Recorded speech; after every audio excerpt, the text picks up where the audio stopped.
Well, it's been a long time. Why do you always laugh? I was not expecting that.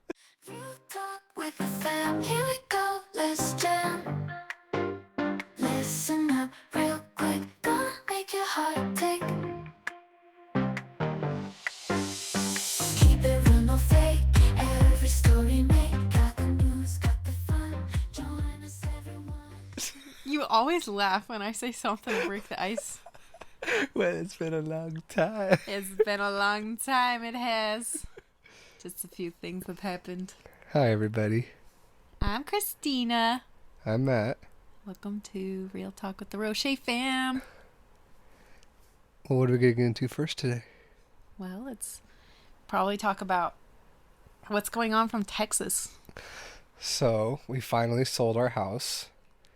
It did not go for the price we wanted it to be, but it is gone. And that is a weight off our shoulders.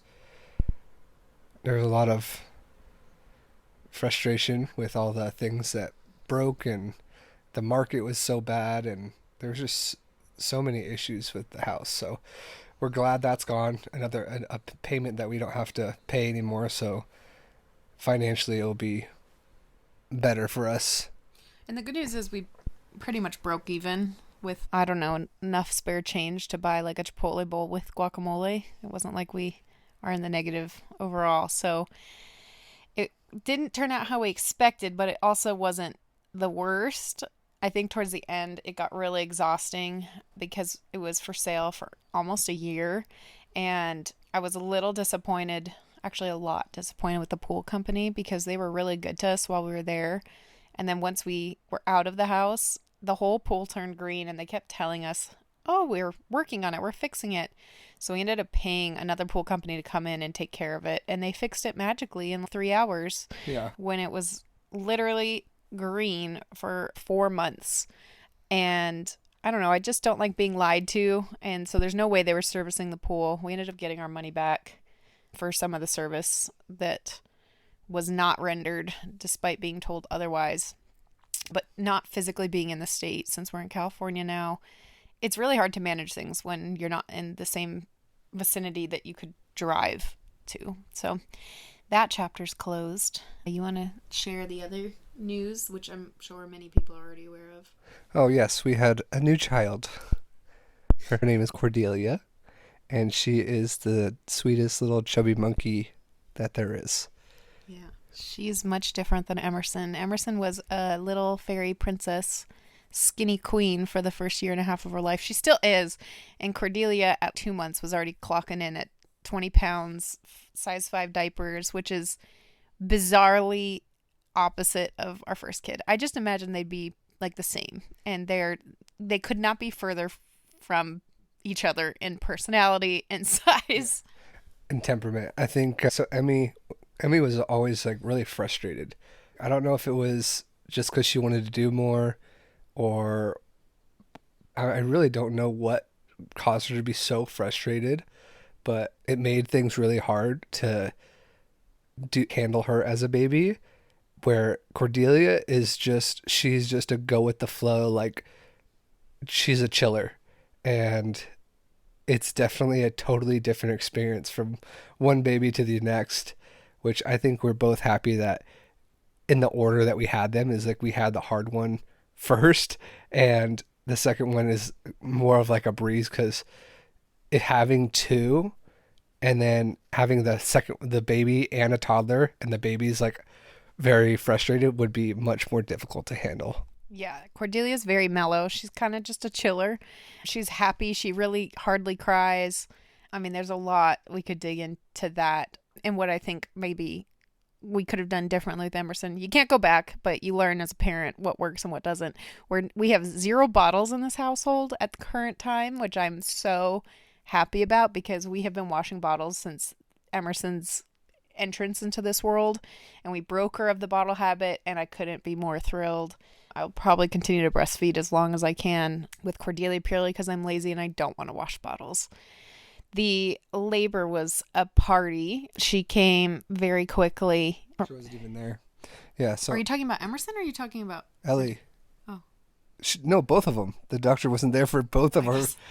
So Christina, our nurses were about to go on a lunch break, and Christina's like, I have a sensation that I feel like I have to pee, and I have a catheter in, so that doesn't make sense. And the nurse is like, oh, let's just check you one more time before we go to lunch, and they checked, and they're like, oh, yep, there's a head there, and so Ellie was ready to come out and the doctor was still at the doctor's office. So she had to drive over, which it was 25 minutes, but it was still the second time that the doctor was literally not in the hospital when the baby was ready to come out. I'm really grateful I handle labor and delivery relatively painlessly. I am definitely an epidural girly, so I was not in pain. And then the baby came within half an hour, which was delightful for all of us. It was pretty much what we expected. We upgraded hospitals this time, which was nice. We had an ocean view, and I do want to talk about Cordelia's name because we have Emerson Ocean and then Cordelia, which Cordelia May, and Cordelia means daughter of the sea or heart of the ocean, depending on which language you're looking at. And we really struggled with a name for her. Actually, we're going to name her Bonnie Blue. I loved the name Bonnie.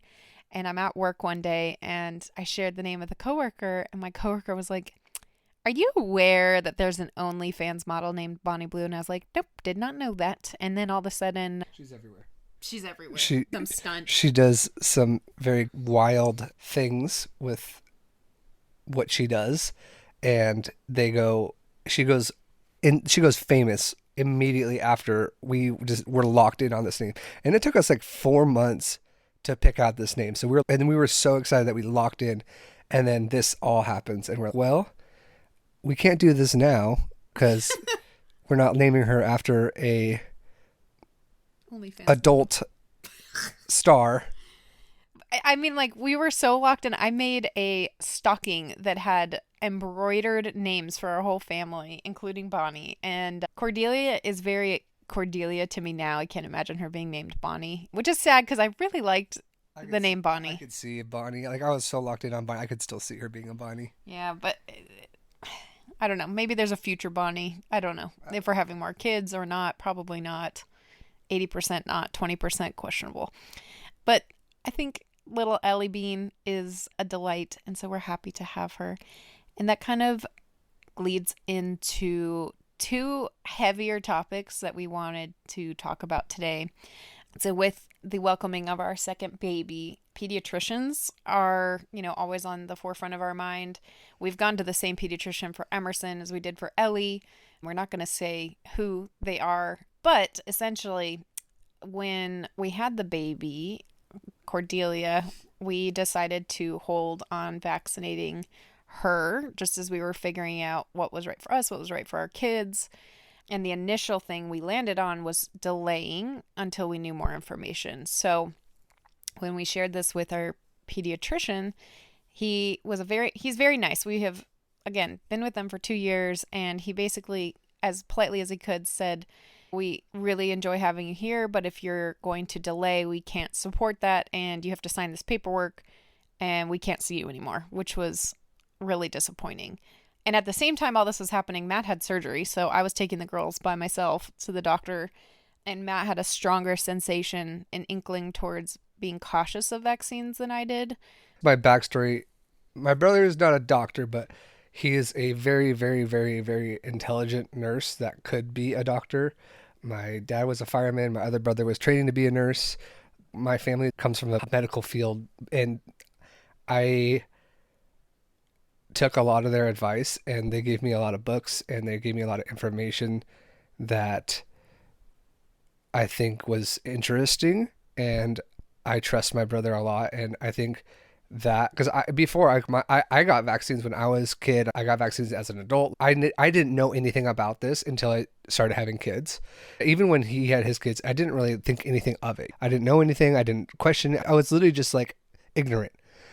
And once kids started coming into my life, my kids, I started asking questions and talking to people and looking up information and just seeing what all this is about. And I came to the conclusion that there's a lot of controversial things with vaccines, and we don't know all the truth right now. And I know everyone's, oh, follow the science. It's true. It's been done for years. There's so much that is hidden, and that you have to go in depth and like deep into research to find out some of the truth. And once you find it, it's really eye opening. So we as a couple decided to delay, and I think that's where it might, because Christina was on a different page than I was. She was like, let's vaccinate. I want to protect them. I don't want anything to happen to them. And I was the opposite. I was like, I don't know which ones we should take, because I don't know which ones are actually necessary, because I know that they give about 70 in the first 2 years of life. And I just think that's too much when your body is developing, like your brain and your organs. And I don't think a bunch of chemicals need to be shot up immediately into a little baby. That's where I think that's where we're at right now. And then you can do what your thoughts are. I think it's important for us marriages. Let's agree on these core like pillars, whether it's religion, finance, politics, and then all the micro things can be a little bit different. So this wasn't something we had initially talked about a lot, but once we have kids, it's literally directly in front of you. And it extends even now that I understand more. I wish I had thought about this before I was even pregnant, because being pregnant, like you get shot with the Tdap, you get the flu shot. They recommend a lot of different things throughout your pregnancy for prenatal care. And again, we're not doctors. I'm not trying to push anything. I'm just wanting to share what our experience was. So what we had decided was we're a 2 yeses or it's a no family. And since Matt was a no and I was a yes, we landed on the delay until we knew more. We circled the drain on this for about 6 months because Matt had his feelings, and I kept saying to him, I need you to give me information. If this is what you feel strongly about, give me the studies. He had a hard time articulating that, which made it hard for me to agree to it, just because I need to see the truth. And the truth to me is, are there studies? Are there things in the CDC, like guidelines? What does that look like? So my initial conversation with the pediatrician, I asked him, I said, my husband's hesitant for us to get vaccines, so we're choosing to delay, because if we do it, we can't go back. But if we delay, our kids aren't in school right now. It's not going to harm anything. I'm okay with the risks of what that looks like. And the doctor couldn't give me any information. I was hoping he'd give me pamphlets or information about the compatibility of combo vaccines. And that was really where my hesitancy started to build, because at the face of it, I couldn't find any information about combo vaccines. And is there studies that show if we put 5 vaccines in one, are they compatible with each other? There's literally no studies. And when I asked my pediatrician, he couldn't answer me. He just pointed me to this database, the CDC website. Okay, that's great. When I look at it, I can't find it, which is why I'm asking. And that was the last appointment I had there. So I found a second pediatrician, and they supported the parents' choice, and they supported delayed vaccine schedules here in California. So when I went, I was really hopeful and excited. It took us a month to get in. We got in, and as soon as I was in the office, I wanted to understand what their view was. And the doctor that I was recommended, they had, I don't know, at least a dozen doctors in the practice. And they recommended me this specific doctor because she was very knowledgeable on the topic. And so, again, I was hopeful. And I went in and we did the physicals, and she started talking about vaccines and which ones both the girls should get that day. And I said, well, I was hoping to discuss what a delayed vaccine plan would look like for our kids, since they're not going to be going to school for the next 2 years. Emmy wouldn't be if we did put her in school.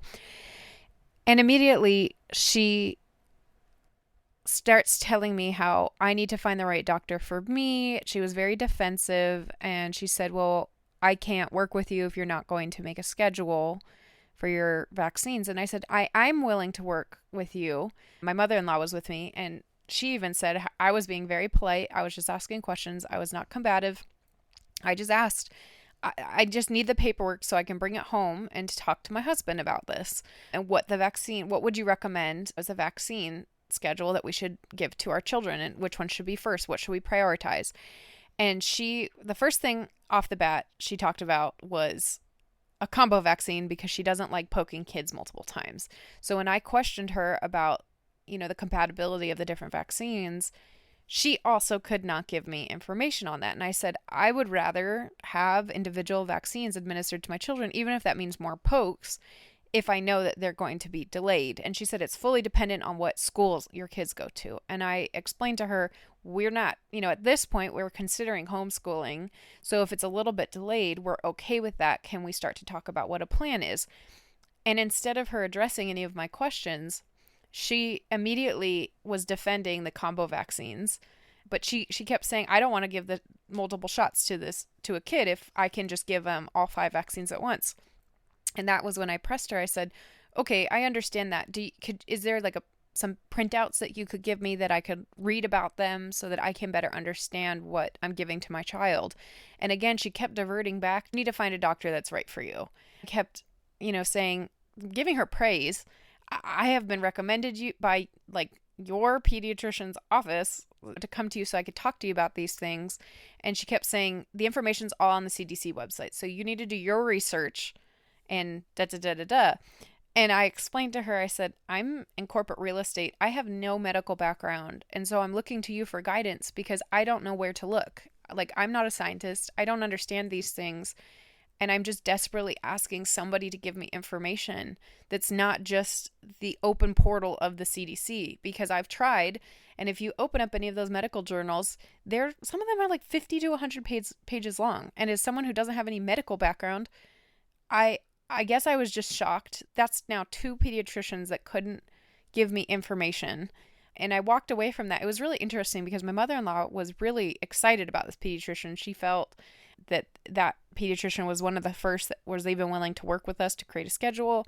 Despite I had asked multiple times, I would love to create a vaccine schedule that I could bring to my husband. She was essentially saying that I needed to book a second appointment to sit down with her. And just to clarify as well, when she came into the room to do the check for the kids, I asked her, I said, do you have additional patients? Because I want to be respectful of your time. And if now is not a good time, I can schedule a second consultation appointment. And she said, oh no, I have no other patients. So we can take as much time as we need. But as soon as I started asking the questions, it was like I felt rushed. I felt rushed out of the room. Again, she wouldn't help me build the schedule. It was just very strange. So, I thought it was interesting. My mother-in-law had a different take just because of her experience with 3 children and now having 8 grandchildren. It told me that a lot of these doctors are not able to work with kids. If that was the most a doctor had worked with her, that she had experienced, that's kind of shocking to me. I walked away from that appointment being really upset because who do I talk to if I can't talk to my own child's pediatrician about these questions? It feels like I'm having to rely on myself. So there was one doctor that they had mentioned. I had heard this name at both of these pediatricians. They essentially said, don't go to this doctor. We get all the patients from this doctor. And as counter as this sounds, I immediately said, I think this is the doctor I need to call and ask questions. So finally, we went to this third doctor. They couldn't even get anyone into that office until March of next year. So I asked them to put us on a cancellation list. So if anyone cancels, they can call us and we'll go in. And I ended up going into this office, and they are actually a no vaccine office. They want to, depending on the family, I don't even know that they would administer a vaccine, but they believe in, especially the first 2 years of life, the blood-brain barrier is not fully developed. They don't want to cause undue, problems with the child if it's not needed.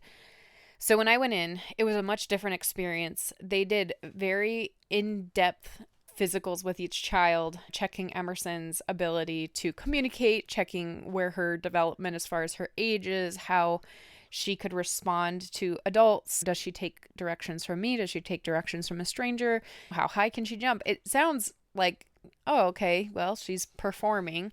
But I felt like they actually were looking at my child to see, is her cognitive ability where it is meant to be? And instead of just, what is wrong with your child? Do you have any reason why we should put them on medication? Because that's how the other doctors felt to me. So I think those experiences really kind of shook my feelings about, do these doctors care about my children, or are they just trying to push something on us? And it's pretty known at this point, a lot of these big pharma companies make money off of X amount of vaccines. And if they meet certain milestones, the doctors get bonuses. Now, I'm not saying that these doctors are inherently bad or that they're not looking out for the best interests of the kids that are in their practice, but I think it's a valid question to take a look at. So from there, again, I'm not a medical person, so I don't fully understand. I will plug Candace Owens' Shot in the Dark. It's a members only. It's not even available on YouTube. But if you're a parent looking to understand, what does this all mean, and what shot should I be giving my kids? She has a series that talks about the full vaccine schedule for children, and it's broken out by each vaccine, and she looks at the medical information, and she can give a much better full look at what each one means.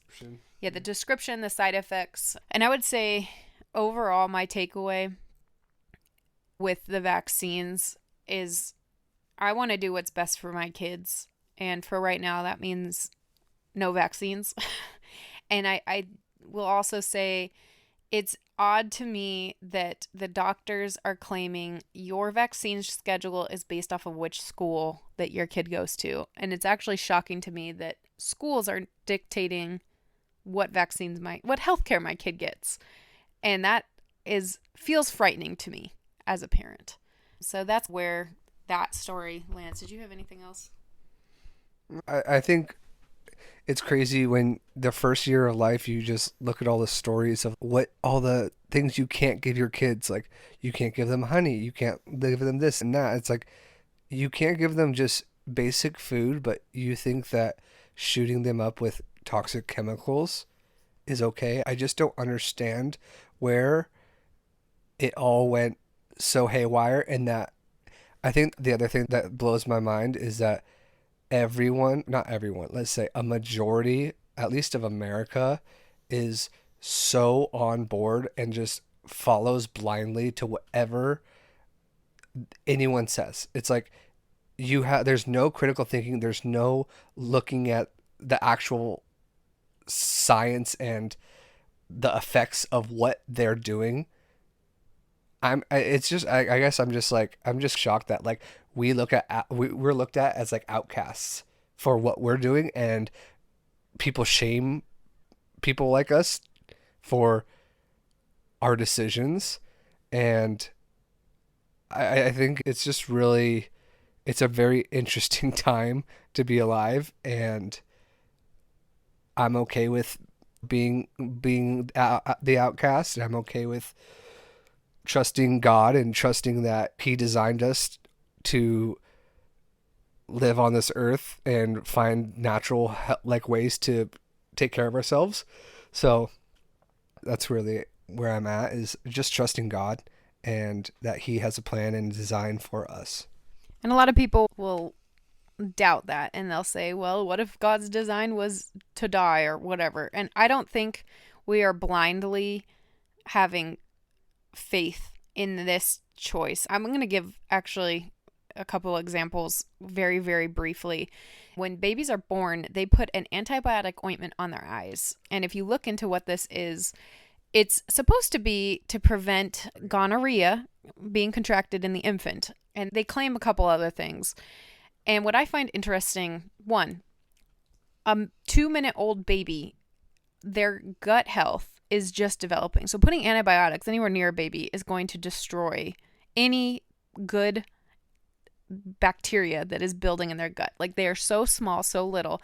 Second, I don't have gonorrhea. I don't have any STDs. Why are we putting this ointment on a newborn baby that we know for a fact I do not have any STDs. It doesn't make sense to me. It just doesn't make sense, on top of the fact that colloidal silver has been known to cure, this problem that used to be a problem. And I find out the history of this antibiotic ointment is actually these big pharma companies could not patent metal. Like, it cannot be patented, so they can't make money off of it. So magically, this antibiotic ointment came out that they can make money off of, and that is alarming to me.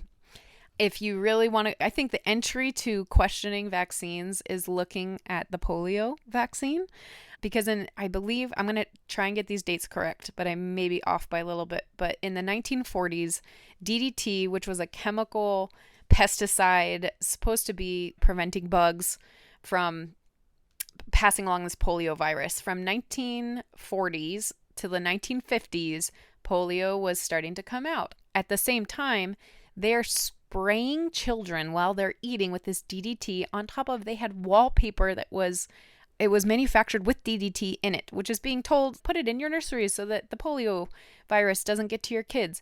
They find out at the end of the 1950s that this DDT that is being sprayed on the crops, so not only are you being sprayed with it directly, you're eating it. And if you doubt what I'm saying, you can look up videos of kids swimming in a pool being sprayed with DDT, adults and children. Go ahead. So in 1940s is when DDT was widely used during the World War II to control malaria, typhus among soldiers and civilians. And then the person that created this chemical got the Nobel Prize for Physiology and Medicine for his discovery. 20 years later, concerns grow over environmental and health effects, famously highlighted in Rachel Carson's book Silent Spring in 1962. 10 more years later, the U.S. bans DDT for agricultural use, and many other countries follow. So in the 1950s, all these children were getting paralyzed, and they were tracking the quote-unquote polio rise and outbreak, and it was something like 40,000 children and adults, or whoever it was, had contracted polio, which could be asymptomatic, or it could be the paralytic type of polio. And then they had 1,800 children die in a certain time frame. And so the numbers, I can share, I have a screenshot of the actual numbers from the CDC. What's really interesting, at the same time that they banned the DDT, they find out that DDT causes paralysis. Isn't that interesting? On top of that, at the same time that they banned the DDT and magically made this polio vaccine, they changed the numbers for how they statistically counted people with polio. So essentially, they were counting anyone who had paralysis. It didn't matter if it came from polio or I don't know what. They counted the numbers before they banned DDT at the same time that they created the vaccine. They changed the way that they counted the metric so that they had to actually look for the polio virus before counting it towards a polio number. So magically, this is why I'm starting to question science, because isn't it interesting that they counted all of these paralytic cases as a polio outbreak, and then magically when the vaccine happens, all the numbers drop significantly. At the same time that they're not counting everyone who's paralyzed when this DDT product, which causes paralysis, is banned. So why are we still, and now polio was eradicated in 1979, I believe is the year, so that's a 30-year period that, look, things were misunderstood. They didn't understand the product, the DDT product, but it feels a little shady to me that they went about the numbers a certain way, and then magically this vaccine works. Okay, we eradicated it. Now to this day, you still have to get the polio vaccine despite it never being around. People will say, well, you have to prevent it from coming out again and da-da-da-da-da. Herd immunity. I don't know. I just think it's questionable to me. It's very questionable. And on top of that, what Matt was saying about when you're pregnant, you have to be very careful about what you eat. You can't eat fish. You can't do any of these things because it may impact the fetus. Now, the second the baby's alive, okay, let's inject them with a mercury based vaccine. And the mercury, they changed the name of it. It's got some weird scientific name that I can't even pronounce. And that's what they use, the preservative that they put in this. Now, they say it's trace amounts, but if you look at the numbers, it's like a 0.0 something. If we were so concerned about me eating fish, why are we then, as soon as this baby is out, giving them 8 vaccines that all have mercury in them? It doesn't make sense to me. So anyway, those were the 2 gateway items that made me question what we should give to our children, was the polio vaccine and the antibiotic ointment for her eyes. So I would just encourage parents to take a look. I don't think you should take our advice. I think you should look into it for yourself and decide based on what you read and understand is the best decision for your family. And I don't think government should be forcing that on us directly. I think that should be our choice. So anyway, it coincides with the last story we wanted to talk about. So about 2 days before Charlie Kirk was assassinated, I had posted on Instagram on our family page questions about the vaccines. I wanted to understand what other parents were doing. Shockingly, I had more messages about people not vaccinating their kids than I had ever imagined. And it's amazing to me that nobody wants to talk about it because, again, you can be just exiled from society for having that opinion, trying to make the best decisions for your kids. So I feel like that kind of conversation stopped 2 days after Charlie Kirk was assassinated, and that really impacted our family. So I don't know, Matt, I think it's a good perspective if you share your initial feelings from when it happened.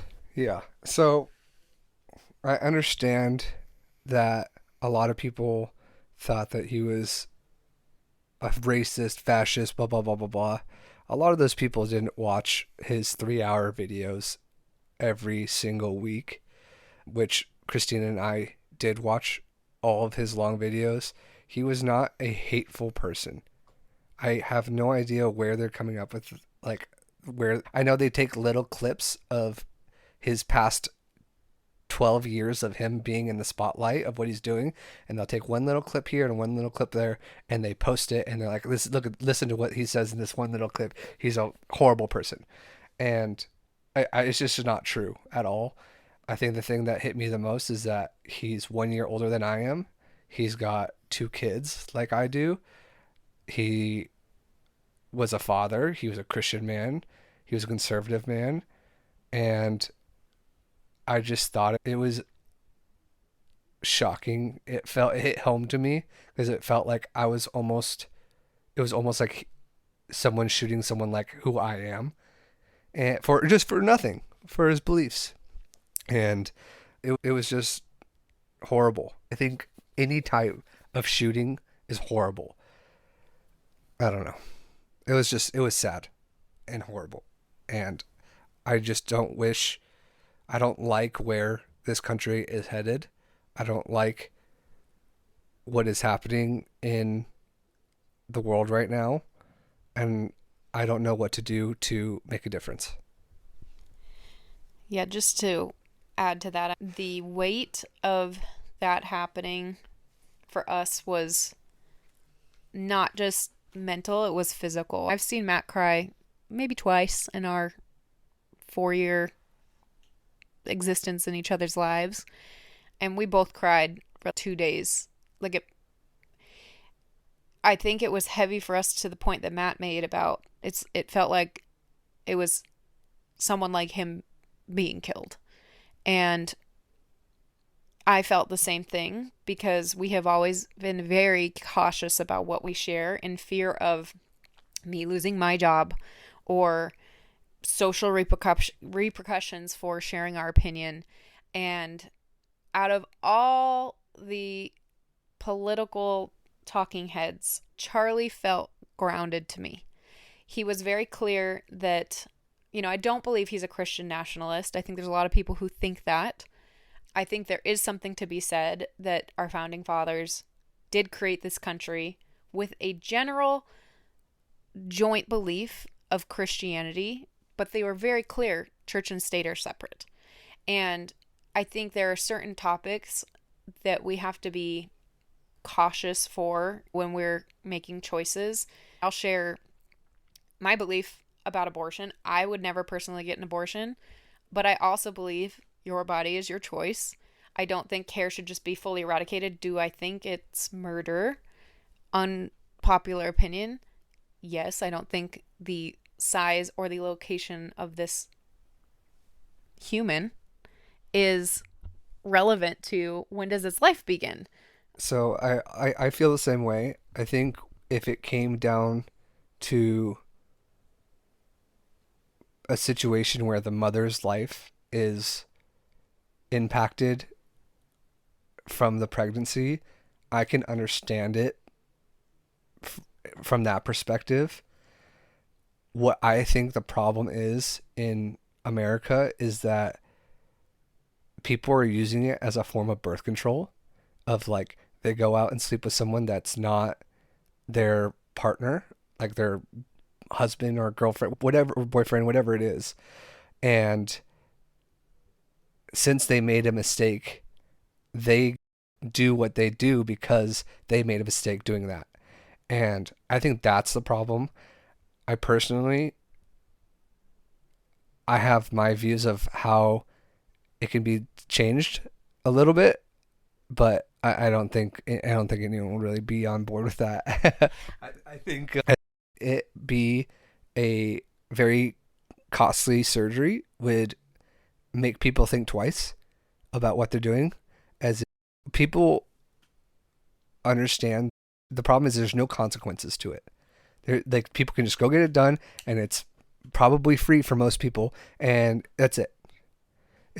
That's where I think the problem is. If you made this surgery a $10,000 surgery that's not covered by insurance, I think people would think twice about what they're doing before. And I think that is in alignment with what my belief is, which is the current state of where we are politically on this topic in particular completely ignores personal accountability. I think there are a lot of choices that can be made before the point of conception that leads to an abortion. I think that we have the choice to take birth control. We have the choice to abstain from sex. We have the choice to make choices. And I don't think that abortion should be option one. I think there should be, discipline with each person and accountability for ourselves, because it's a complicated issue. So why am I bringing this up? Because I felt like Charlie explained, if you look at some of his arguments about what about those random, very small times when either it's pregnancy with rape or incest or whatever the situation is, where it's not just, oh, I went and slept with someone and got pregnant. Okay, here's this horrendous situation.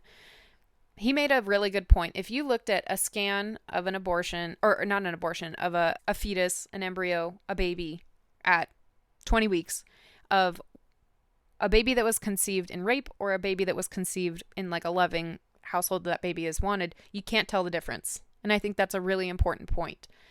All life should be protected. And I think that we should have more accountability for ourselves and our actions than just jumping to abortion. But again, like that's why I vote for freedom of choice and why I believe people should be making those decisions on their own. I agree with Matt that it shouldn't be as easily accessible, because that's what's pushing everyone to use that as their first choice, because it is free, because it is this. And then that's not even talking about the mental health repercussions of what can happen. It's not talking about maybe this woman wants to have a baby later in life. What if that procedure has now done something to her? It is a known fact that this can cause reproductive issues. So we're not experts, but it really hurt watching Charlie, who I felt had a relatively sound argument and was willing to talk to people. And he was never combative or argumentative. He listened. And I don't think there's really any other voice that does the same thing that he does. And for me, that's why it was really emotional, because here we are now sharing more of our opinions, because I believe in freedom of speech. I believe in sharing ideas, and I believe that we should be talking about this. If you feel differently, please message me. I don't mean to be cliche with change my mind, but I'm open to having these conversations. And it really disappoints me when people just block or name call or this or that behind their screen. I have had hundreds of people unfollow me because of having conservative views. And none of them want to talk. I try to talk to as many as I can. And they just don't want to talk to me. They just want to call names. One lady's like, you have white privilege. I'm like, you really don't even understand where I come from, because I don't have white privilege. My family comes from Mexico. My grandma came here as an immigrant. So it's just funny that people just want to name call without knowing who you are or anything about your history, and they just unfollow and let's just have a conversation. I have one friend, I won't name her name, but she has different, totally opposite opinions than I do, and we have had such a good conversation the past couple weeks, ran here on and off, and I want more of that. Like, she respects my opinion, I respect her opinion, and we both try and find a middle ground. And if we don't find middle ground, this country won't heal. And it's conversations like this where you can try and find something where you both agree or you both feel a certain way and try and agree together. And I just want to say, at least I have one friend on the other side that I can talk to, and we can try and at least have some conversations that are productive. But out of hundreds of people, I have only had one conversation. And I think that's a good segue to the conclusion of why we have felt so emotionally and physically depleted. And the word I've described this last month is just, I feel weary. I feel spiritually weary. I feel physically weary. I'm sad and heartbroken because I'm sure a lot of people have looked into what's going on with the Charlie Kirk case. Politically, I think what I have come to realize is there are powers beyond us that are trying to divide the right and the left. And I think more than anything now is the time when we need to unite for a common goal together and not attack one another. The thought of civil war has circulated and it scares the heck out of me, quite frankly. That's what I think they want. That's how we divide this country. That's how we lose control. And I believe in America. I love the country we're in. I love the idea of what it stood for when it was created, and I want to get back to that. I don't know that the choices, quite frankly, that we've been given to vote for are going to heal that. And I really hope in the next 10 years of our generation and our life, the right and the left can unite so that we can actually have candidates that are not bought out, that are not pushing an agenda that's not our country's. That's really what it boils down to. America first. I think that's the biggest revelation I've come to. We should be taking care of each other, our neighbors, and once we get this country repaired, then we can start helping others. Yeah, I think that's the one thing that is just really sad, is that they choose the most famous people that are controlled by the bureaucracy to be our candidates, and we only get one choice. If you're conservative, you're not going to vote left. If you're left, you're not going to vote right. And then we're just given whatever we get. And it's usually the worst candidates that we can choose from.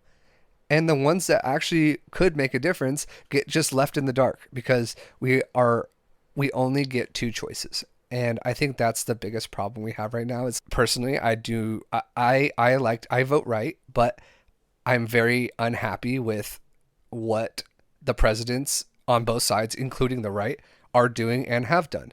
I am not a diehard on what president, even if there is a right president, I'm not a diehard. I don't, if they make poor choices, I'm going to call it out, and I'm going to be aware that they might have different intentions, and then I'm going to go into detail of like, why is this person doing the things they're doing? And it all comes down to the same conclusion.